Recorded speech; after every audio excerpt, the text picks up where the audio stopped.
Parents of Joel, if there is, or anyone who represents his parents, to raise up their hands as a sign that they are approving this wedding. Yan, itinayo, itinayo. Okay. Anyone for Glenda? Anyone who is representing his family that says, siya rin, okay. Salamat po, Lola. Thank you very much. Glenda M. Sibal, do you come into this place on your own choice, understanding that today you are renewing your marriage vow, meaning you are looking forward for another 25 years to live with this wife of yours. It means that you are going to restore the first love that might have been affected by problems and trouble. It means you are again willing to guide, to lead, to embrace, to protect, and to provide for your wife for another 25 years. You understand that today.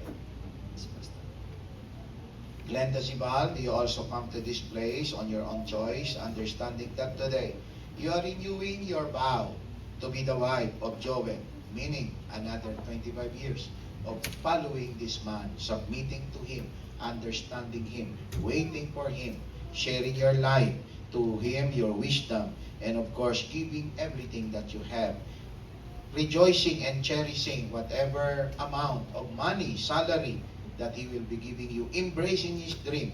You understand that you want to renew that today. Yes, Pastor. May I request the two candle here to be lighted. This two candle is representing that they understand the things that they want to do today.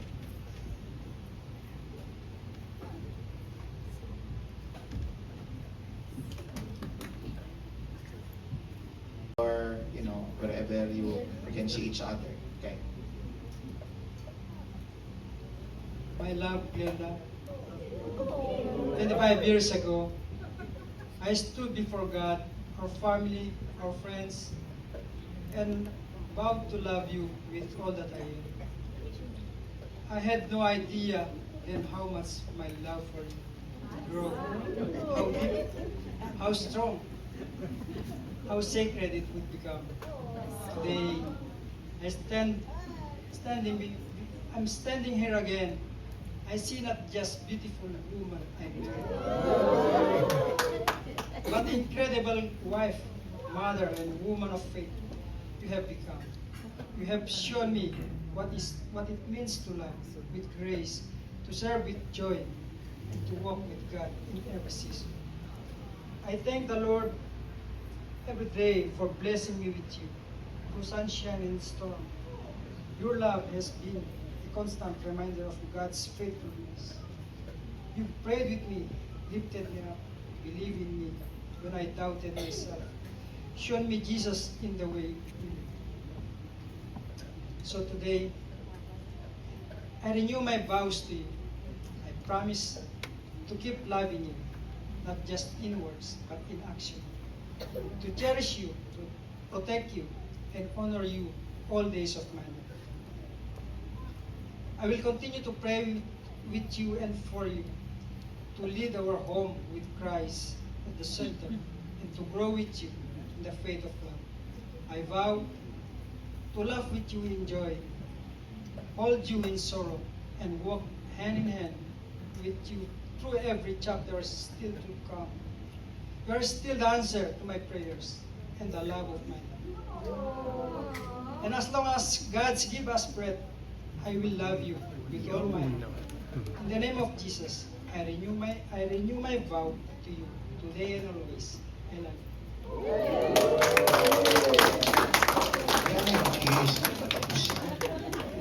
Okay, let's listen to the wife.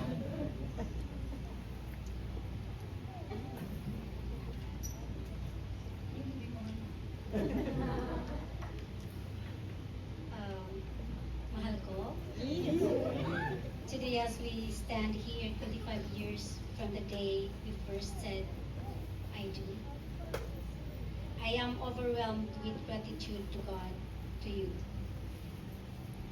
and to the life we built together. You were my first boyfriend. My second love, because God has always had first place in my life. But it was God who brought you into my life. And for that, I will praise Him forever. You have been the calm in every station, in every storm, the anchor when I drift, and the steady hand that has held mine through all of life. Ups and downs. I know I'm not always the easiest person to live with. Stubborn at times. Emotional, unpredictable. But you have never made me feel less than cherished. Your patience humbles me.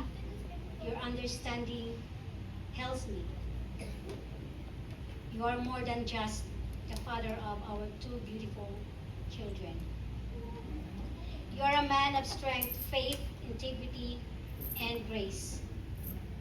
I've watched you love our family with quiet sacrifice and unshakable devotion. And I am so proud to walk through this life with you. Today, in the presence of God and all witness this moment, I renew my vows to you. I vow to keep putting God first so I can love you better every day. I vow to keep learning how to love you in always that speaks to your heart. I vow to respect your patience, to honor your kindness, and to be thankful to the grace you give so freely. I vow to walk beside you, not ahead, not behind, but head in the head in all seasons of life. You are my forever love, the one God chose for me, the one I choose again today and always. Thank you for never giving me up, never giving up on me. Thank you for showing me what God's love looks like in human form.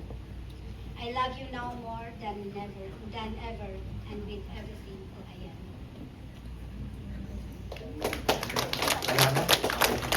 That I am your only loving wife.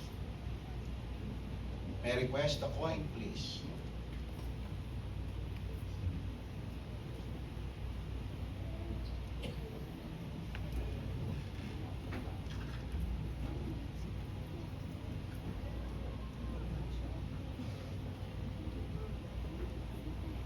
Coin. In Christian wedding, this is part of the wedding because of each message. God is sending the message to the couple. He wants you to have everything that you need. God is not the author of poverty.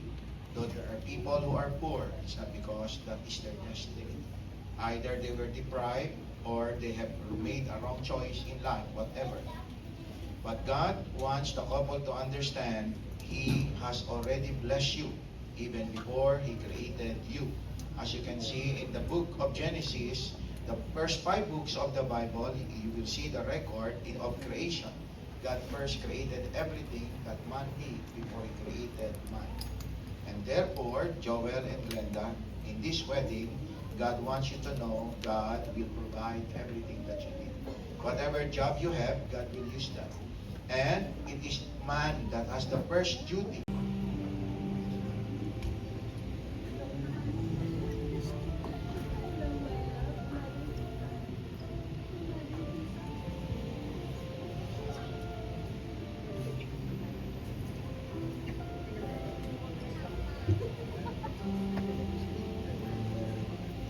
Declare you as husband and wife.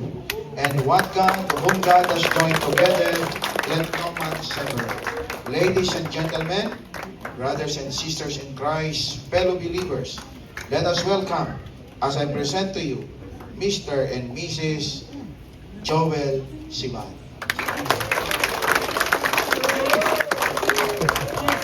Now, Joel, bring you your kiss.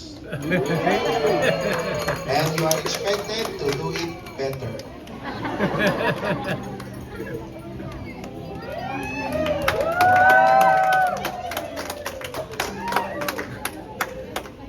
Sana all.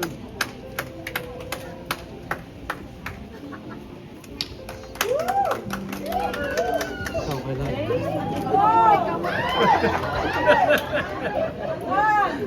Excited. Children, close your eyes.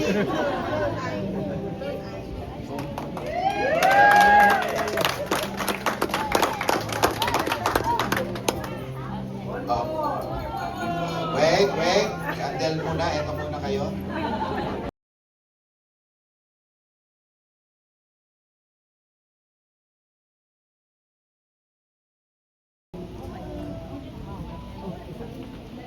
Up next, the beautiful and lovely flower girls.